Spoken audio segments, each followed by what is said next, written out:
Good morning. I'm back.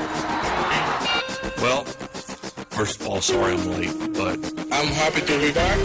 I'm here to play. There are some things I want to say. I'm gonna make it real brief. Y'all had 2 weeks to do y'all's talking, let me do mine. I'm gonna take my talents to South Beach. Good morning. It's Friday. I guess technically you are listening to Unsportsmanlike Conduct on Flint Talk Radio. Mike, one of these times I'm going to have you mute your computer before we come on the air. One time you're going to do it. Last week you didn't have it. Yeah. If you're listening to this week's show and we're listening to last week's show, you'll remember that Mike had some sort of sick pornographic. It was not related to pornography. It was a Trojan Magnum, was it? Yeah. I don't usually. recall. Yeah. So what happened with your computer? Why do you have it this week? My brother Patrick of the band Chiodos, go check him out. Fixed it. He's a computer whiz. I appreciate it, Patrick. Did they have like a hand symbol? Like Chiodos? No, nothing like that, but go have a listen. Great band. From Davison, right? From Davison. We went to high school with Gregory Owens, their former lead singer.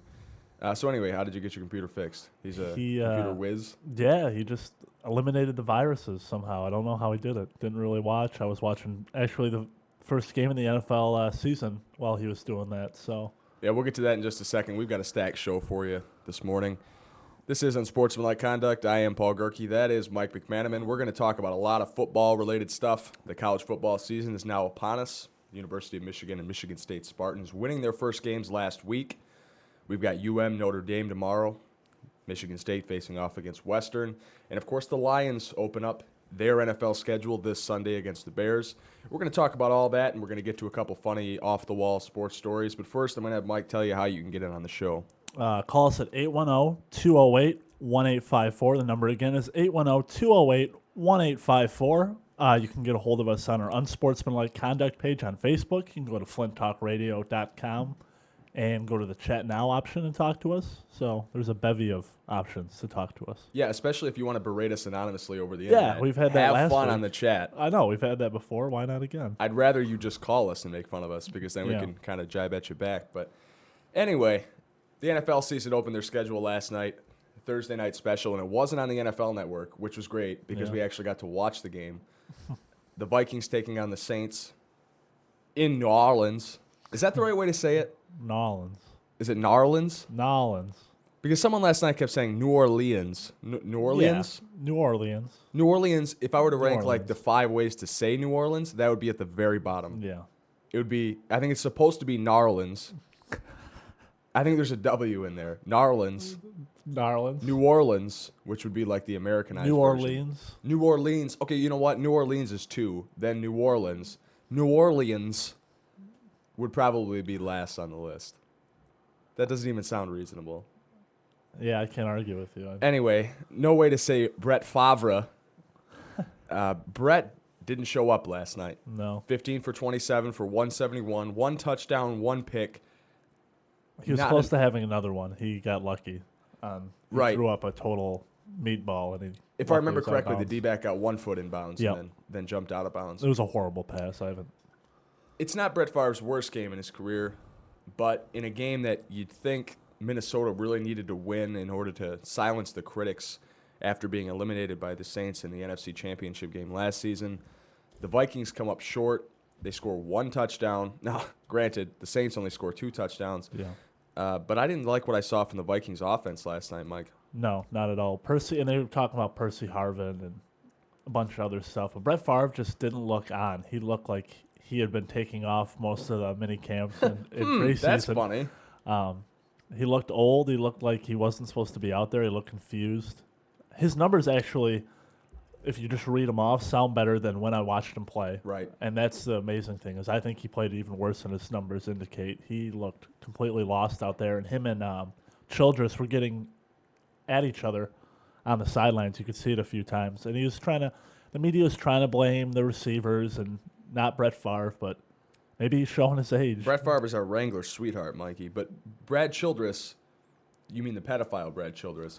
If you've never He's got seen a Brad mustache. Childress before, John, pull up a picture of Brad Childress and look at him on your computer and tell me if this guy doesn't trick kids into his van with promises of candy. He does not look like a football coach. I won't go as far as to say a pedophile, but He might not looks work like for the a team. real Have you ever weirdo. considered that? That maybe he's just hanging around, being What's a that creep? first name again? Brad Childress. Okay. He is. You'll enjoy this. He doesn't look like a football coach at all. Agreed. And it turns out he can't coach.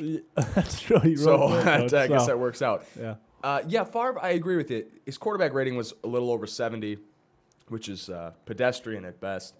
He just looked like he didn't have control of the game. Fun fact here, no Minnesota Vikings receiver had more than one reception last night. Visante Shenko, their big tight end, caught 4 passes to lead the team. Adrian Peterson caught 3 for 14 out of the backfield. That was it. Percy Harvin limited to 1 catch. Bernard Berrien limited to 1 catch.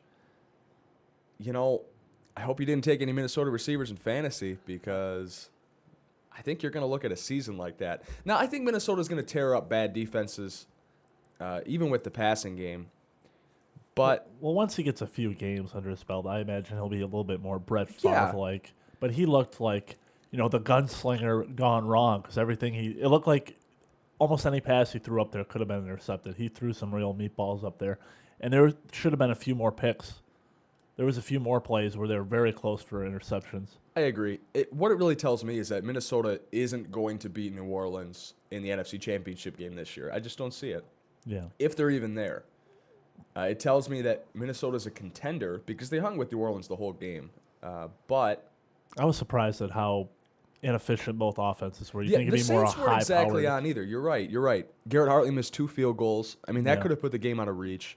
Yeah, Drew one of them was Brees- like a 32. It was a really easy kick, and he just blew it. So Yeah, he needs that pressure, apparently. Drew Brees had a wide open, I believe it was Robert Meacham, on just a straight out route, and he missed him. That would have been another 6. I mean, the Saints could have very easily had like 26, 27 points. And then we're not even talking about a close game today. But to be honest, what's the beeping back there, John? Is that you finding a picture of Brad Yeah, I Childress? found a picture I'm going to put up in a couple seconds. That's See if I sick. can put I it- don't want to see it. Find the creepiest one if you're going to do that. That's a pretty creepy one. What do you think about the Saints' chance to repeat, Mike? Yeah, it's too early to tell after just one game. If based on just one game performance, you'd say no. I mean, they didn't really tear up. They didn't have their high-powered offense, but why not? They have a great team. They won last season. I think they have a good chance. Well, who but- do they play, to be honest? I mean, just take the NFC and tell me who in the NFC can stand up to the Saints. Agreed. They're gonna have a easy routes to the. I think they should be able to make it to the Super Bowl. I was just going to give you background music for your little diatribe about the Saints. Saints come marching in. Yeah, that was it. Oh, that was pretty horrible. But I think they'll do all right. I don't know about a Super Bowl again. That's hard to repeat like that. I don't know if they have enough talent to be a repeat. Oh, there he is right there. Oh, that's There is sick. Brad Childress. He does not look like a head football coach. That is an awesome haircut. Is that a haircut or is that just Yeah. male pattern baldness? Yeah, he looks like he should be doing something but not coaching football. Anyway, back to the other 2 creeps on this show. Reggie Bush last night, it's another guy I want to talk about. Well, the New Orleans rushing attack in general, Pierre Thomas had something like 2 carries for 1 yard in the first half. And I was just laughing at everybody that said he was going to have a big fantasy season. He had a touchdown, didn't he? Yeah, he eventually broke loose in Yeah. the second half and scored one of New Orleans' touchdowns. But a fun guy to talk about is Reggie Bush.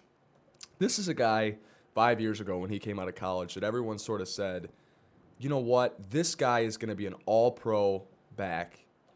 I remember specifically a couple players on Cold Pizza at the time, before it was First Take, saying, maybe it was Skip Bayless, the idiot that he is, saying Reggie Bush is a lock Hall of Famer after the years he had at USC.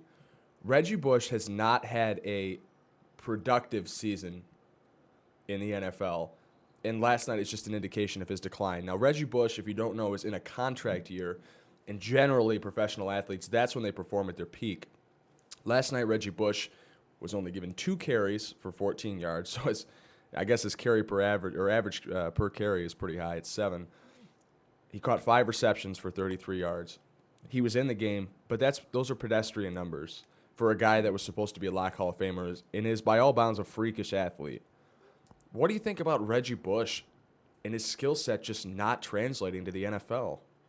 I think it translates to the NFL. I think people's expectations were totally blown out. But as a niche proportion, player, though. maybe. He But not he as does a a lot back. for your team. He can run the ball. He can catch the ball better than almost any running back. They have him lined up as a wide receiver a lot of the time.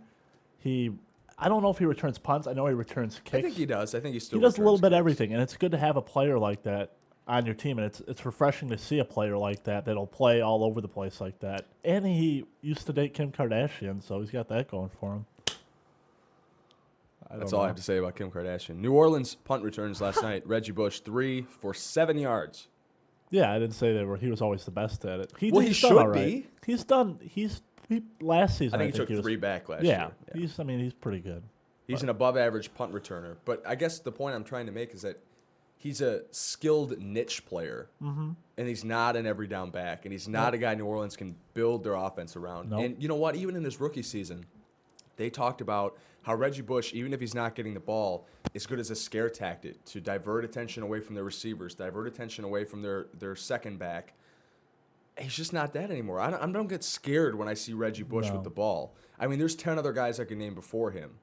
Yeah. Before I'd say, you know what?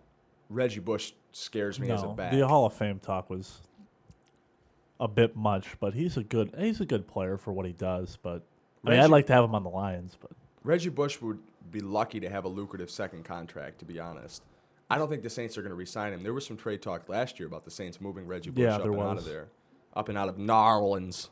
I think he'll get a decent amount of money, just because it's Reggie Bush. Yeah, but he's not going to be a feature back. He'll be a secondary back. And I like what you said about the Lions. Yeah, I'd love to see him in the backfield. Yeah. But you better not pay him a whole lot. Don't give him a Maglio Ordonez contract. No, obviously not. Or a Matt Stafford contract. But if you'd like to get in on the football game last night or the football games on the docket for this weekend, you can reach us anytime at 810-208-1854. You are listening to Unsportsmanlike Conduct on FlintTalkRadio.com. Speaking of Reggie Bush, a lot of hullabaloo this week. hullabaloo. I'm busting out the fun words this morning.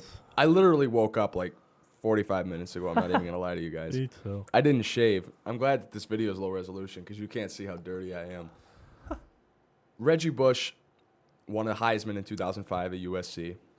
There's been a lot of talk this week about rescinding his Heisman based on the violations of USC's football and basketball programs. We talked about that on the show last week. USC received 2 years of bowl probation. They lost something like 30 or 40 scholarships. And Reggie Bush, it was reported this week, was to lose his Heisman. For the first time in the 75-year history of the Heisman Trophy, Reggie Bush was going to have it snatched away, if you will.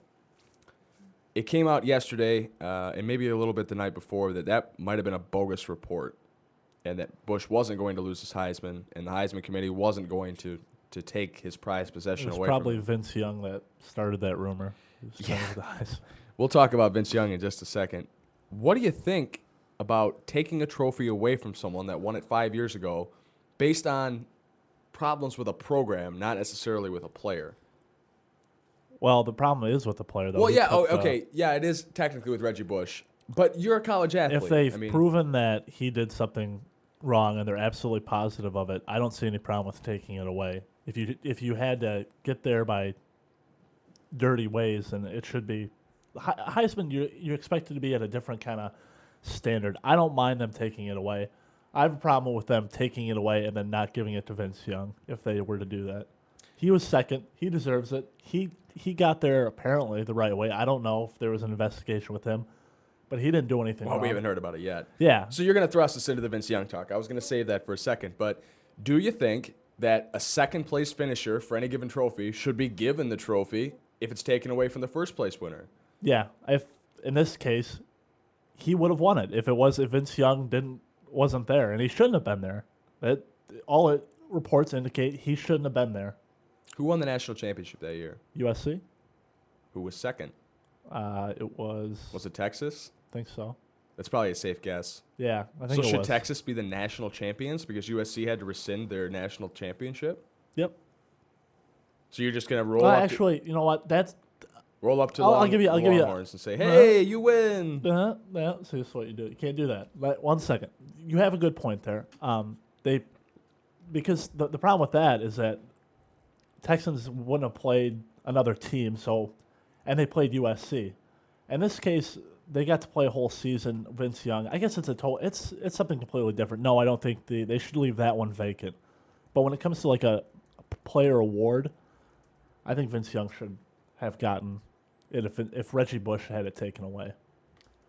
But the real Andre, I think it was Andre Ware, said that none of the Heisman players from years past wanted them to take away the trophy, and they thought that he earned it on the field, so he should keep it.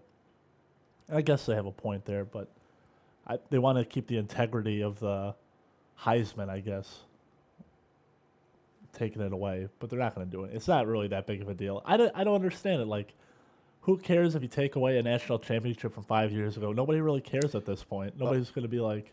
I think we've got our years confused, and I don't want to listen to this later on in the day and be like, damn it, why did I say that? 2005, Texas won the national championship. That was that crazy Vince Young game. Yeah. Maybe it's 2004 they rescinded their national championship. I'm not sure. I'm pretty sure they lost the national championship, didn't they? Yeah. Yeah, they did. Well, it was or a 2004 bowl. 2006. I don't remember. Maybe it was a bowl win.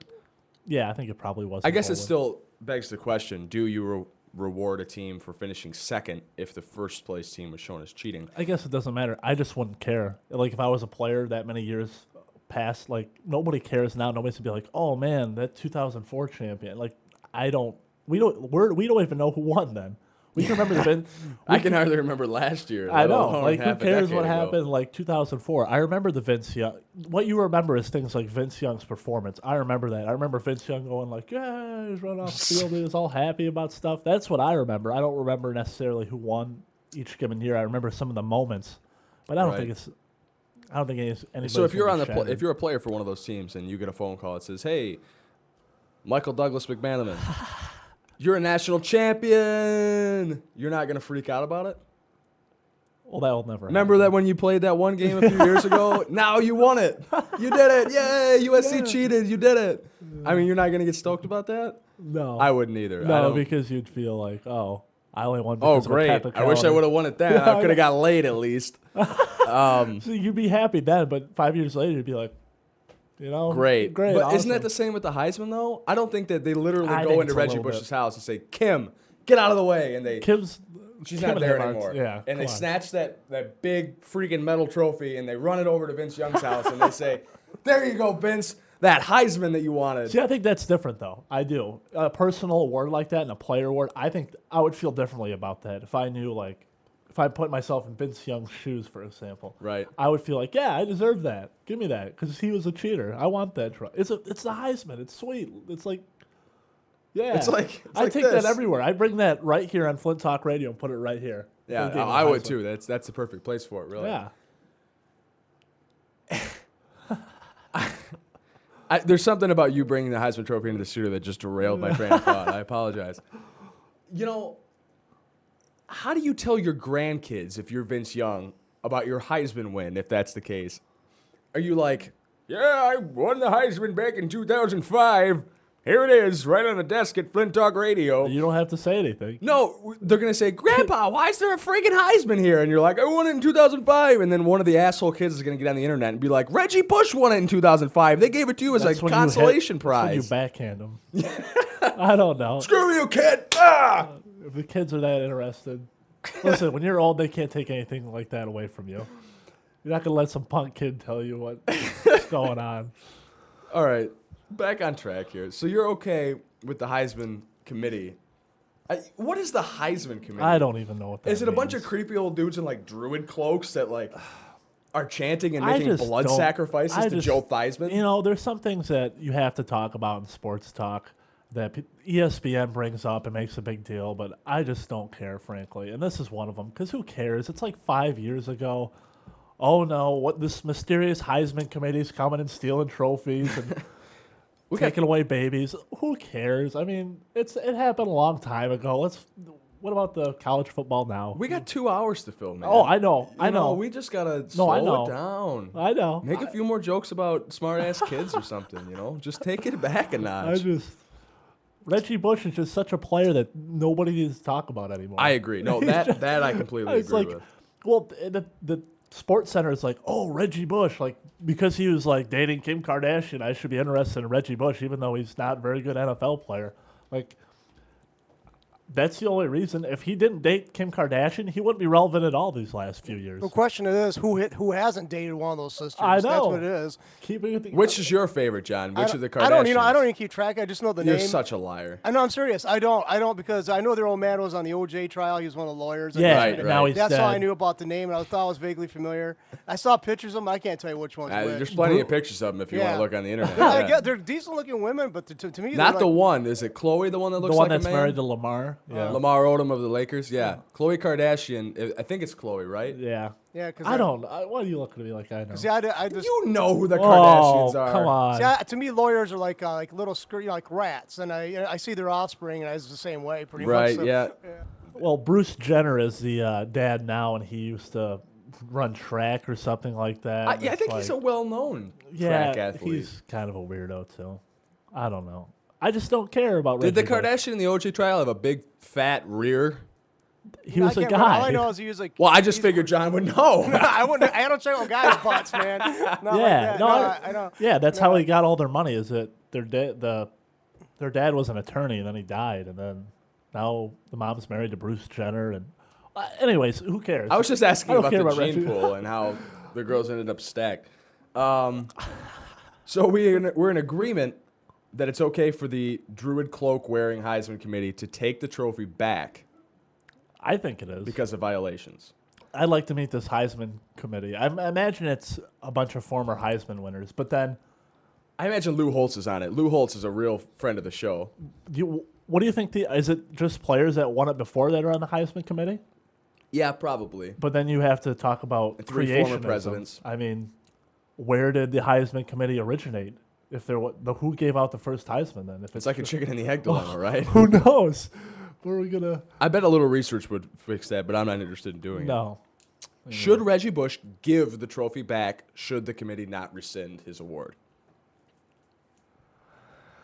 This is the last question, I swear. I really just wanted to ask this one. I mean, it's about ethics in sports. That's a big thing, right? No, that is. It's like that commercial with that kid that's like, I touched the ball last, coach. It went out on me.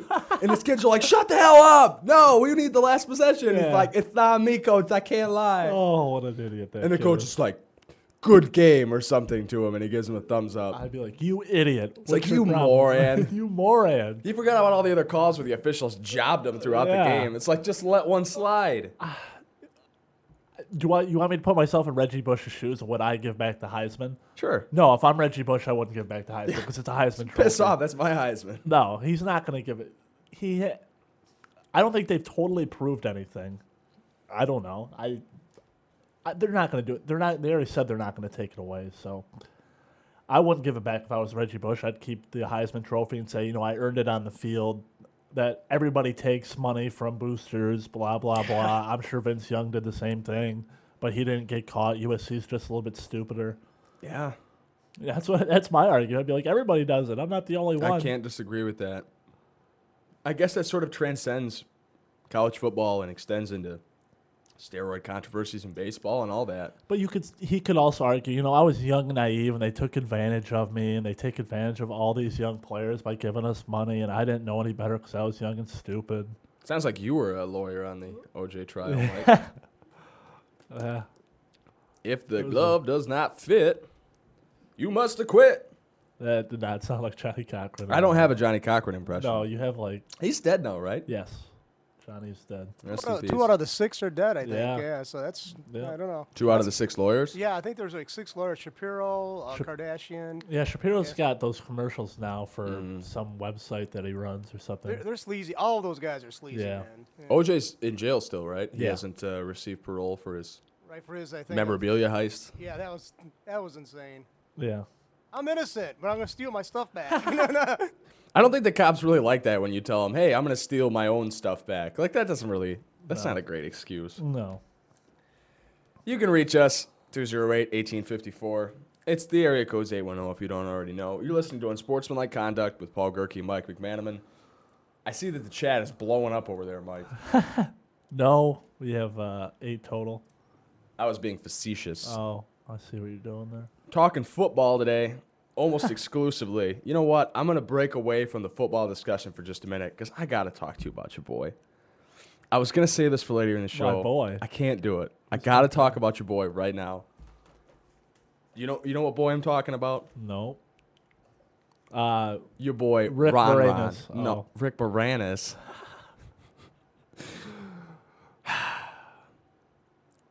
Rick Moranis of Honey, I Shrunk the Kids is Mike's other boy. Yeah. Ron. Your boy Ron Artest. I love Ron. What is he doing? Well, tell us about what he's doing right Ron now. Artest, if you haven't heard, took his street illegal Indy car out onto the streets of Los Angeles earlier this week and was given a ticket, as you'd expect. And then Ron comes out yesterday and says, my championship ring is for sale. Now, granted, he announced this at a mental health in schools clinic. If there's anybody that has a problem with mental health, it's Ron Artest. I like to thank my psychiatrist. Ron Artest says, I'm never going to put it on, in reference to his championship ring. And he says, you work so hard to get a ring, and now you have a chance to help more people than just yourself instead of just satisfying yourself. What's better than that? For me, this is very important. He's going to make it a worldwide auction. He's going to take possession of the jewelry on October 26th at the pregame ceremony before the Lakers open up against the Rockets. And he's going to donate the money to, I don't know, I guess mental health. That's The mental health committee. What's wrong with that? That's ridiculous. Oh, no, it's not. Why don't you just take your championship ring and maybe take out $10 million of your lucrative contract that the Lakers signed you to and donate that to kids with mental? What? Could you find a better cause, maybe? The mental illness? I just went into Jerry Seinfeld there. That's how pissed I am. That's a great cause. Mental health in schools? How do you promote mental health in schools with a $10 million check? That's a pretty complex question to ask me. A couple psychiatrists? Seriously, no, I mean, honestly. Here, Donate it to AIDS research or something. I don't know. Here's the thing. He has mental illness. He knows what other people, how you suffer through mental illness. He has to go to a psychiatrist just to play basketball. Different people have different causes based on their life experiences. And you need somebody to champion a cause like mental health and mental illness. And Ron Artest isn't a bad person to, he's starting to turn his life around. He's starting to get his ducks in line more so than we've heard some crazy stories about Ron Artest, whether it be Leaving the NBA for his record deal. yeah, doing stuff like that, or getting into fights, or going and checking out Kobe in the locker room after a game and telling him he Tell wants us to that play story, for him. Mike. I think that's one of your favorite sports stories of all time. I don't know the whole story, but apparently he walked in on Kobe while he was taking a shower and told him he wanted to play for him, or I don't know. For him or play with him? Probably both, but Ouch. the thing is, Ron Lots of gay Artest, innuendo on the show today, gentlemen. Thanks for joining us. Ron Artest is starting to turn his life around the best way that Ron Artest possibly could. By getting arrested for driving his Indy car. Obviously, he's still making mistakes, but I don't think there's anything wrong with taking a ring that a lot of players pawn off their, hear about Super Bowl rings and stuff like that. They don't all wear them. He wants to do it for a good cause that he cannot wrap his mind around, his crazy mind around. He understands mental illness, and mental illness is a huge problem in this country. Depression's probably as common as the common cold, so it's up there. But I think it's a good cause, and he understands it. And if he can champion a cause and he can get behind something like that, then maybe he'll focus his time on that and stay off his rap career and other weird things he's doing. I have a question about the rings. Now, I see in a professional team when they play, get a ring. Who gets the rings? Is this the players, or does everybody on the team, including It differs by support sport. staff? Yeah, I think In basketball, the coaches get rings. I think the the trainers owners get rings. I think even the owners get rings. I think too. the owners get rings in every sport. Yeah, I think they all get rings. I think in the NFL, more players and coaches get the rings than anywhere else. Yeah. Like you're talking like equipment managers and all sorts of stuff like that. Because on Pawn Stars, they show some guy coming in, he had some kind of some ring. Pawn Stars is yeah. freaking great. You're talking about the Miami Heat championship ring. That was an early episode. Yeah. That was a good. It belonged to like a trainer or something. Yeah, Yeah. I Yeah. just wonder how they came into his possession. He got Yeah. it. That guy. Yeah, I think a lot of the trainers and stuff, I mean, they don't make enough money for them to have any Yeah. reason to be wearing around like a 10-carat ring, just pawn it and take the cash, Yeah, Pawn Stars is a great show, by the way. If anybody out there hasn't seen Pawn Stars on History, I recommend it. Yeah. They got another one about the one pawn shop right downtown, right on 8 Mile in Detroit now. Softcore or hardcore pawn. Hardcore Why pawn. does it all have to be porno jokes? Like the first one I get, all right? but that one's actually more realistic than what we've experienced than that one out in Vegas, you know? Right. What's the next one? Fetish pawn? Oh, come on. It's too early. I want to go back to bed, Mike. Anyway, we're still doing a radio show, right? Yeah. Or are we just talking about TV and crazy Ron Artest? Here's my take on Ron. Why not just win another championship and sell that ring to charity? He probably wouldn't wear that one either, so maybe he'll sell both. I don't have any problem with him selling. I want a your ring. predictions right now. If Ron Artest wins another NBA championship, and I'd say the chances are pretty good, what does he sell his ring for then? Like what charity, or what does he do with the ring? I think he might do something with the ring. Well, maybe fire away. If you're in the know. Maybe he'll melt it down and make a grill out of it and wear it during NBA games. Awesome. I don't know. I would be totally fine with that. That would be sweet. That's what I would do. I could see Ron Artest wearing a grill during the game. Ron Artest seems like the kind of player that would do that. I would see Ron Artest taking his championship ring and proposing to a Boise State cheerleader with it. That would be sweet. Enough about Ron. I just wanted to talk about that. I love Ron. Your boy. Yeah, I love him. Let's talk college football. If you'd like to get on the college football discussion, we are there on flinttalkradio.com, in the chat and online. You can reach us at 810-208-1854. We'd love to hear from you. Let's see. The University of Michigan. You want to start there? Yeah, we can talk about that. They defeated Connecticut out of the Big East 30-10 this past Saturday, opening their season with a win in the revamped Big House with 113,000 in attendance, a new record for collegiate football. Now, there's like 109 in the stands, and they counted like the coaching staffs and cheerleading squads to get to the 113,000. Yeah. So I guess it's a little misleading. But 113,000 people there at the Big House. Michigan was really in control throughout the game.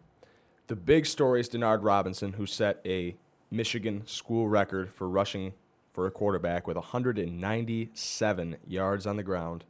Or no, I'm sorry. Yeah, 197 yards on the ground and a touchdown in 29 rushing attempts. He also threw for 186 in the touchdown, no picks. 19 for 22 passing, and one of those incompletions was a thrown away ball. Quarterback rating, an absurd quarterback rating of 172.39. How's that even possible? I thought that the quarterback rating only went up to like 130 something. Maybe it's different college. College football. Yeah, this is what ESPN told me. I mean, this is a 4-letter network. I don't doubt them. But anyway, just absurd numbers for Denard Robinson. He looked in total control throughout the game as Tate Forcier sat sulking on the sidelines. But we'll get to his pansy ass in a second. What did you think about what you saw from Denard Robinson on Saturday? I was very impressed. He showed a little bit of that last season, but he is. The thing about Denard Robinson is every time he snapped the football, I thought something exciting was going to happen, and that's fun to watch. I mean, I'm not a huge Michigan football fan, but I'm going to try to watch every game if he's starting. He is dynamic, and he's a threat everywhere. And I was just always thrilled. I always thought something was going to happen, and that game it did. I don't think he's going to be able to run like that on every team. I think he's going to have a lot more problems against Notre Dame when they play, but I think he'll still do pretty well. I think he's going to have one or two games where you're like, what's up with this guy? Like, what happened to him? But I think he's going to play well the rest of the season. I think he's going to be a starter for the rest of the season. I believe it was Kirk Herbstreit that said this past week that Connecticut was, quote, a great team and that they're going to contend for the Big East title. Granted, the Big East is sort of a weak conference, and I think Herbstreit was being a little generous with the great team. But this was no MAC school here. This was no Division 1A squad that Michigan was playing against. This was a legitimate big conference team. Yeah, and Rich Rod needed this. Rich Rod needed them to go out there and just dominate, and that's what they did. If we hosted VH1's Best Week Ever, Rich Rodriguez would be having the best week ever right now because he finally doesn't have to hear people bitching about violations of his program. You know, winning cures everything. It's an old adage in sports, and it's so true. Rich Rodriguez had the monkey lifted off his shoulders this past week just because Michigan came out and they dominated from start to finish. One thing that I noticed in that Michigan game, though, Mike, and I hate to be the hater here. I hate to be the guy that's down on everything. If you look at the box score, it shows that Michigan just dominates the game, right? They win by 20. Denard Robinson is about as efficient as you can be. He pretty much had the equivalent of a perfect game in football. Pretty close. But one bounce one way or another, and Michigan is in a dogfight in that game. UConn turned the ball over on, like, Michigan's 6-yard line. That was the real turning point of the game. And there were a couple other situations, too, where first of all, Michigan's kicking game, God, how bad was that? They lost Zoltan Mesko to the NFL. Their punter was horrific on Saturday. I think they missed 2 field goals, and one of them... He's not going to be competing for the Ray Guy Award. We know that. The Ray Guy Award. Tell the people what the Ray Guy Award is. It's the punting. It's like the equivalent of the Heisman for punters, I guess. Right. We talked about that on last week's show. Anyway, Michigan's kicking game is bad, and that's going to equivalent to bad special teams. That's going to equivalent to better field position for starting offenses. UConn doesn't have the kind of high-powered offense that could torch Michigan and screw around with their terrible secondary, but other teams in the Big Ten schedule do, and I think Notre Dame does. And so my question coming into this weekend is, can the kicking game perform better, first of all? Can Michigan's secondary hold up against a quarterback that isn't going to make bad throws? Now, I don't know if you watched the game on Saturday. Yeah. How many balls did UConn receivers drop? Quite a few, if I remember. I think it was at some point like 8 in the fourth quarter at that point. Yeah. Notre Dame's not going to do that. No. What do you think that Michigan needs to do in order to get a win this weekend? They play much of the same way, and they're just going to have to hope that Denard Robinson can have some of the same kind of success. They're just going to have to play out of their minds like they did. They played out of their. I think they played over their talent level and over what they should have last week. Mm-hmm. From what I understand of how good UConn is in the score of the game and everything, I think they played out of their mind, and they're going to have to do that again.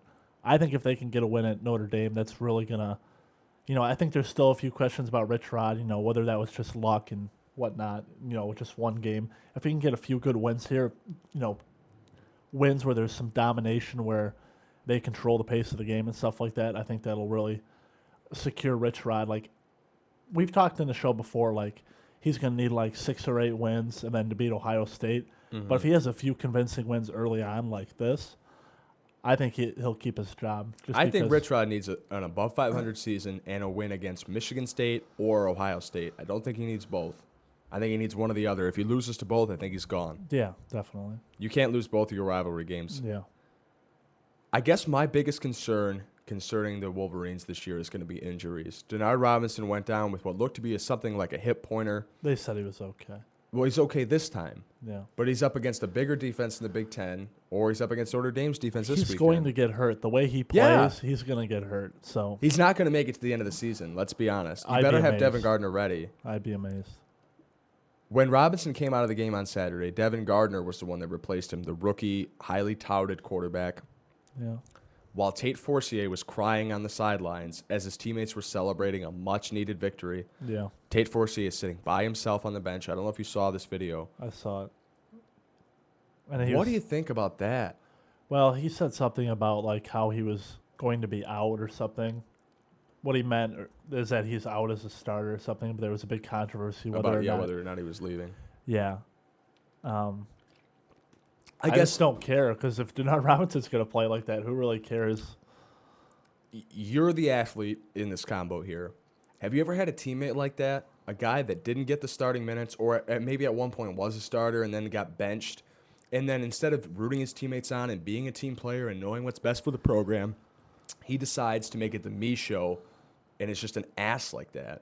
Yeah, I think that happens a lot of the time when you have an ultra-competitive athlete, when you're in that kind of environment, because you want to be the starter. I mean, you never want to be – he was starting at one point, and he was a golden boy. He was the talk of the town, and now he's on the bench. That's got to kill him. That would kill me. The third stringer. Yeah, when you go from, everybody's talking about you to third string, that's going to be tough on you. I don't know how I'd handle it. It would be tough. It would be nice to think that he's going to handle it with grace, but – that's a difficult situation for anybody to be in and a young kid too. Let me be frank with you.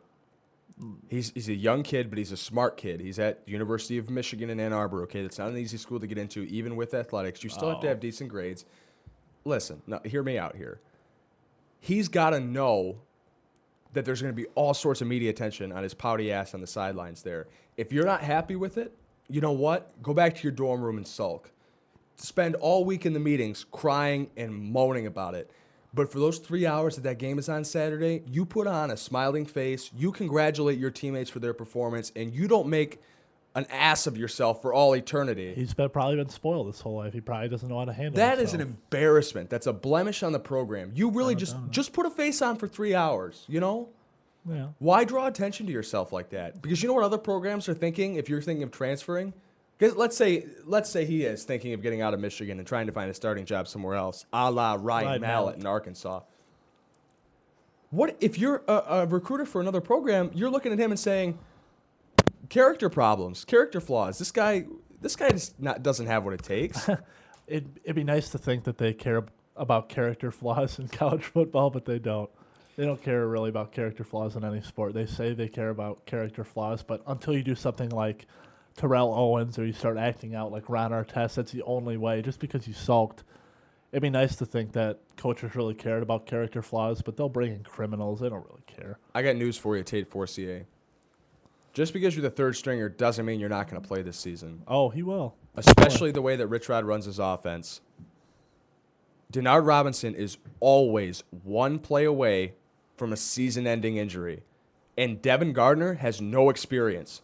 All you need is for Denard to get hurt, which he will. Denard Robinson will not finish this season at quarterback. He's going to get injured. It seems he carried the ball 29 times. You can't carry the ball that much as a quarterback and expect not to get hurt, especially when he's not like a big, bulky quarterback either. He's quick on his feet. He's going to cut one time. He's going to tear his ACL. That's the end of him. I love him to death. I hope he doesn't get hurt. Don't get me wrong. I'm not wishing ill upon Denard Robinson, but I just think it's going to happen. Then Devin Gardner's going to be forced into that starting role. All he has to do is throw up a couple picks, and guess what? Tate Forcier is the new starter, and he's going to be relied upon to carry Michigan through their Big Ten schedule. Yeah. And so you can't be a pouty bitch on the sidelines. Keep working with the system. Get in the good graces of the coaches because Devin Gardner's going to have a short leash. Okay, this kid's talented. You hear nothing but good things about him. That's why he's above Tate on the depth chart. But he's still a little short in the tooth, if you will. And once he gets into a game, if he starts screwing up, Tate is going to be the starter again. You know, if you're a third stringer for another program, maybe I understand. But Michigan and the way Rich Rod runs his offense. Yeah, and they were all talked about as who would be the starter in the preseason. So yeah, they all had a good chance. He'll play. It's not like Tate's not talented. Yeah. It's just he doesn't fit the system like Denard does. Yeah. That's why Rich Rod was successful. That's why he was hired at Michigan. He had Pat White, and Pat White was a terrible NFL quarterback. He was just released again this preseason. But Pat White could run the hell out of the ball. Yeah. And he could throw with relative accuracy, and that's exactly what Denard Robinson is. He's quick as hell. He's got great acceleration, and he can throw the ball all right. A lot better this season so far than last season. You know, we'll see. But that's the kind of quarterback that Rich Rod needs. Now, if Tate Forcier could run a 4.3 40, maybe it'd be a different story because he can throw the ball a lot better than Denard Robinson. I think we're all in agreement on that. But it's not a throwing offense that Rich Rod's looking to run, you know, and that's good for the Big Ten. The Big Ten's always been a pound the ball up the middle, sort of between the tackles conference. And when you have a quarterback that can take off like that, that adds a whole other wrinkle to your offensive sets. If you'd like to chime in on the college football discussion, the number is 810-208-1854. You are still listening to Unsportsmanlike Conduct with Paul Gerke and Mike McManaman. I can't believe you haven't left yet. We're 45 minutes into the show. If you're looking for Tom Sumner, he's been gone for over a week now. You should really get the hell out of here. Have we gotten less and less viewers every week? Yeah. I think you'd think if people saw the show, the ideal, John, is people see the show and then they tell a friend and then more people come back the next week to watch the show. I think what we're seeing here is people see the show, they tell their friends, don't watch this. And then we get less people every week. Despite the fact that our Facebook friends amount is going up. We have like 313 or something. Well, since our time shift, we've went down. Maybe people just aren't awake this early on a Friday. Maybe they're all... Get a job, sir. They're out for Thirsty Thursdays, and they're all... Thirsty Thursdays. Half off Thursdays at Firkin and Fox. That must be it. We should secure a Firkin and Fox sponsor for this show, because I'd love to talk about Thursday nights that I've had at Firkin and Fox. Actually, though, you guys are probably, don't forget, though, it's not so crucial they watch it when the show is going live, as they can go back and watch the podcast. That's true. That's what's going on, I think, quite a bit, yeah. Yeah. Yeah, I don't know, John. You're forever the optimist. I just assume that Nobody can accuse me of that. Nobody can accuse me of that. Anyway, the chat link is still there.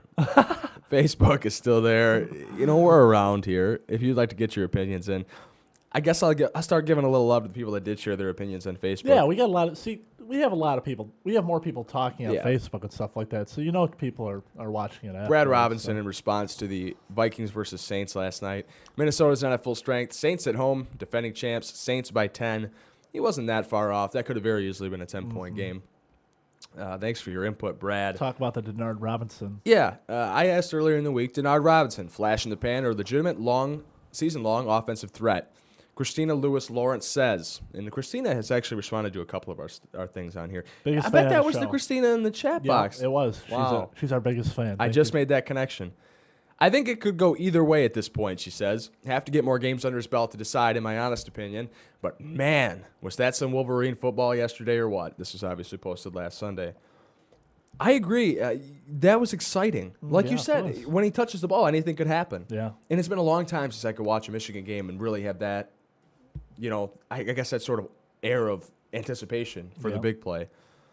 Matt says, I refuse to call it a flash in the pan. He proved last year he could make plays with his feet, even when everyone knew he wouldn't throw. That being said, I need to see more reps to determine if he'll be smart with the ball, but I was happy to see him throw 2 away, showing he won't force it. Great for a sophomore. Still, I'm most concerned with him staying healthy. He needs to take less hits if he's going to last in the Big Ten. When OSU, Iowa, and the other big linebackers get a hold of him, he could sit much more than a few plays if he gets hit.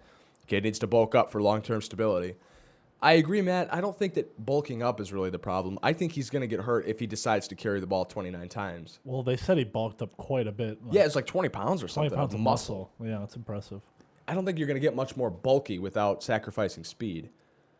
And that's not something Denard Robinson needs to do. How many of those plays do you think Rich Rod actually called for Denard to take off with the ball? Probably about half of that, I'd say. Half that. I think a lot of it was he doesn't like what he sees. It just pulls it down and runs. That's fine if you're going to pick up 7 yards a carry, go. But you're going to take a lot more abuse that way. Yeah. You know what I mean? Well, he almost got hurt once, or he did get hurt actually, but it wasn't anything major. We offered another question earlier in the week, September 4th, whatever day that was. I don't know. That's in the past sometime. Here was the question. Do you root exclusively for U of M or MSU, or are you okay with both teams succeeding when they aren't playing each other? Let's talk about our views on this real quick before we get into the user comments. Yeah. I am of the ilk that says I'm a University of Michigan fan. I was raised that way. It's not like, it's a decision I made in my later life. It was a blue and gold family, right?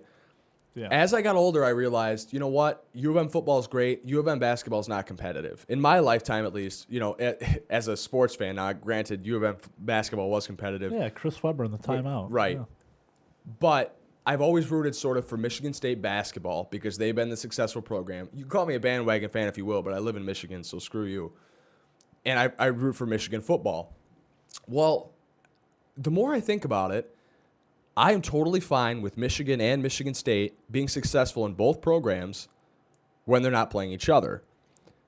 When it comes down to it, I'll root for Michigan either way, unless there's sort of title implications one way or the other. You know what I mean? Like, let's say U of M is 3-6 or something, and they're playing Michigan State, and Michigan State has a chance to take the Big Ten title away from Ohio State in football. Go green, go white. Screw Ohio State. Screw Ohio and everything. Let's be honest here. It's a terrible state. And the same with One of my basketball. least Like, favorite. I would root for U of M normally, but let's say Michigan State has got the Big Ten locked down. U of M is close to a tournament berth. Go U of M. Get that win, Get that big win, even if MSU's ranked. I'm totally fine with both. I'm totally the same way except for Michigan State. Right. I'll root for Michigan football. I'm not. I didn't like them when they were when you guys were cocky for a few years when you're winning. But I root for U of M basketball. Football right now, I want them to win. I like Michigan State basketball. I like Michigan State football. I love both field hockey teams. I'm a big field hockey fan. But why do we got to talk about field hockey every show? It's because you're a field hockey pro. I am. I don't like to share it with everybody, but I feel like I can talk to our viewers and honestly tell you I'm a big field hockey fan. But I root for both. I went to U of M Flint, so I'm not really a real Wolverine. There's no rooting interest here. But neither of us went to Michigan or Michigan State, so I can understand why you would be more dedicated and why you'd hate the other team, the other Michigan school more if you went to that school and you were, that mindset. But I'm not under that mindset. A lot of people have that mindset and they never went to Michigan or Michigan State, which is something I don't understand. Some people are diehard University of Michigan fans, yet they had like a 2.0 GPA in high school, and there's no way they could have got into any of those universities. So I don't truly understand why somebody can be so connected to a team like that when they both live in Michigan. Can I interrupt you real quick before you get to the viewer comments? Yeah. John, I'm going to ask you an honest question here. What do you think is a more athletic sport, field hockey or roller hockey? Actually, I think field hockey would be. 'Cause you I'm have not to actually doubting. run. I'm not doubting that. I'm just asking for your opinion. I think you have to actually run, and roller hockey. It's less effort, I think, to get around the rink right. on skates. You will never find a sports talk show that talks more about field hockey than Unsportsmanlike Conduct with Paul. You're Gerke probably and Mike right. McManaman. Field hockey, you have the shorter sticks, right? I have Like no they're idea. not full length. I thought you played. Floor No. hockey. Floor Floor hockey. Is what hockey. you played. Do you have shorter sticks or do you have the longer sticks? We had the shorter sticks. So you have like chronic back problems trying to play. Well, right? I was goalie, so I would just get ready to dive at people's feet and take them out. And Yeah, that's the same with my roller hockey career. I had one season as a forward. I didn't score a goal. you were much bigger than though too. Yeah. Well, I was always a big kid, but I scored one goal and it was in a shootout. And that was nice. Those are your glory sports. My second years. year in roller hockey at Rollhaven was as a goaltender. Paul talks about his roller hockey days all the time. It's kind of pitiful. We were Just constantly- 15-0, John. He constantly reminds us about Championship! how great of a roller hockey player he was. when he was Undefeated. 11. How great of a goal he was. He has records. The Hurricanes blew. Yeah, at one point, I had the goals against average record at Rollhaven for their roller hockey league. I'm not sure if that still stands. I didn't post any shutouts in my career, though. I'm kind of disappointed about that. But the big one was the championship game we won. We won 3-2. I made a stop in the closing seconds. It was wonderful. Wow. You are an athlete. Nah, not at all. The only reason I was a goalie is because I couldn't skate. I still can't skate. I don't think I could skate. Yeah. I'd probably be all right, but I've never been on ice skates. As big of a hockey fan as I am, I've never neither. been on ice skates. Well, I did some figure skating, but we don't want to talk about that. Ouch. Go ahead and tell us what the listeners and the viewers thought about U of M and MSU. Well, in response to that question, Yeah. Which one are you rooting for? Can you root for both and still be a fan? Christina says, I root for both unless they are playing each other. Then I'm a Michigan fan all the way. I want both to do well, and there's no truer blue Michigan fan than me. So that's similar to your view. And then Bard Scott. Not said- Bart Scott, the linebacker. Yeah. Bard Scott. That's why I read it like. Do you think this guy's name is Brad Scott and he just screwed up his Facebook profile and never went back and fixed it? No, people are named Bard. I think it's a pretty sweet name. Yeah. All right. Here's what he said, though. It has nothing to do with where they play. A rival is a rival is a rival. Biggest problem I see with sports anymore, too much mutual respect and not enough hate. I love that. Let's pause and say that. Say that one more time. Too much mutual respect and not enough hate. Yes. If you have hate in your heart, let it out.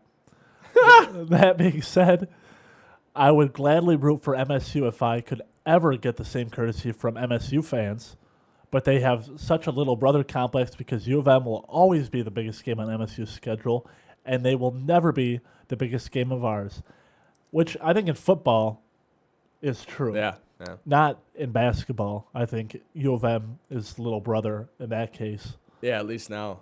And certainly with But the he success said Tom something Izzo's had. interesting. I would gladly root for MSU if I could ever get the same courtesy from MSU fan. That's that whole mentality where they're all at each other's throats. They all think that. That's what the rivalry's about. Yeah. He doesn't think he could get respect from MSU fans, and the diehard MSU fans think they couldn't get respect from him. Yeah. You know, I don't know if he went to Michigan or Michigan State, but that's what it seems like to me. Yeah. Because if you're just a normal sports fan and you have that much passion for it where you're hating on the other fan base because they don't respect you, Yeah. come on, man. Yeah. Grow up. Oh, I love it, though. No, don't get me wrong. There's nothing I like to see more than hate in sports. hate it. Well, that's what makes it exciting. That's the passion. That's the drive. You know, where would sports be without rivalries? I don't think I'd be as big of a Red Wings fan right now if it weren't for the rivalry with the Avalanche in the late 90s. Yeah, I agree. You know, I don't think I'd be as big of a Michigan football fan if you didn't have that OSU or that Michigan State game to get up for every year. I mean, even when Michigan isn't relevant, or even when MSU or OSU isn't relevant, it's still something to get excited about. Rivalries and passion and hating other fan bases is what makes sport. Agreed. I wish the Lions had a rival. I just can't get behind Michigan or Michigan State fully that passionately. Maybe because I haven't been there, but I don't know. I just like, maybe it's because I know, maybe it's because of our age too, and like I know people that go to both schools, and I've played basketball against people from both schools, so maybe that has something to do with it. But I feel like I'm connected to both because I live, in Flint, in Davison. I feel like I can't put myself into it because of the way collegiate sports are structured in general. There's too many teams. As a sports fan, there's 128 Division I programs. Yeah, that's true. The rosters are recycled every 4 years. Yeah. It's hard for me to get behind. I mean, I can get behind a team. I can get behind a single player. But as far as, like, getting too into collegiate sports, I just can't do it. I struggle with that. Yeah, that's something both of us have trouble with. College sports. It's hard to. It's more difficult than some people are just like college sports fans. Like they love college basketball, they love college football, and they hate the pros. I think we're the complete opposite. Right. I like college basketball more than I like college football. March Madness, I think, is the greatest thing in the world. I think it's the greatest invention, the greatest sports time of the year. I always get excited around March Madness time. But this is good, too. I like college football. It's just hard because you always have a constant changing of players, and there's so many teams, and you can't keep track of all 128. Like, you don't know how Florida Atlantic's going to be. I have no idea. Right. I couldn't tell you one thing about Florida Atlantic. I think they're out of Florida. That's about all I could tell you. Yeah. Are they near the green? Atlantic I think Ocean. they wear green uniforms, or is that Florida International? I don't know. Yeah. I know that Are they the Isaiah Bulls? Thomas is coaching either the Florida Atlantic or Florida Oh, International yeah, that's basketball where team. that name rings a bell. Yeah. Anyway, collegiate sports, for me, this is my problem here. You know what? I think I like college basketball more than I like pro basketball. Yeah, at least at one time during the year. During March Madness. But I prefer the pros. I mean, don't hate on me. It's not like I can't watch college football. I do watch college football. I watch plenty of it, and I watch plenty of college basketball. I like the fact that it can be compartmentalized on ESPN, and they can tell me what the storylines are. Tell me about Kellen Moore and Boise State, and we'll get to that game on the other side of the break here. But tell me about, the rivalries. Tell me about the matchups, because I think most college football watchers aren't familiar with the storylines between Mississippi State and Auburn, with LSU, and with, it's just, you kind of have to fill the viewer in. And once I'm there and once I'm in that moment and I've got the storylines, I'm totally cool with that. And I can embrace the rivalry for what it is and root one way or the other. Yeah. But it's easier in the broader pros. perspective, it's tough to keep track of that much stuff, Yeah. And I think I've got a pretty good brain for sports. I think I can handle most of this stuff. But it just, I prefer the pros maybe. Yeah. So we're wrapping up our first hour here. We're getting pretty close to starting the second half of the show. Plenty to talk about still. Yeah. I write everything on an envelope before we come in. I kind of like have an envelope rundown. Because if you're a guy and you don't live with a woman, there's no excuse for you to have paper in the house, right? The only thing I have to write on is envelopes or paper plates. But we just bought Halloween plates Yeah, we did. from the dollar store because we needed paper plates. And it's seasonal. Get the Halloween plates, right? And So they're we can't write on $1. those because they have big freaking pumpkins on them. So it's all envelopes. So we got to run down. I mean, we're like this far in the envelope rundown. And I got some stuff. And there's some stuff on the back, too. So we got plenty of stuff coming in the second hour. I want to talk about Javid Best. Shaquille O'Neal talked about coming to the Pistons. We've got MSU stuff. Kirk Mulvey. I want to talk about Floyd Mayweather, too. And that Okay, whole we're going to have to go controversy. rapid fire through the second half of the show. We'd love to hear from you, though. We will take stuff out of our show for you. You are listening to Unsportsmanlike Conduct on FlintTalkRadio.com. 810-208-1854. We will see you in just a second on the other side of the break. Stay with us.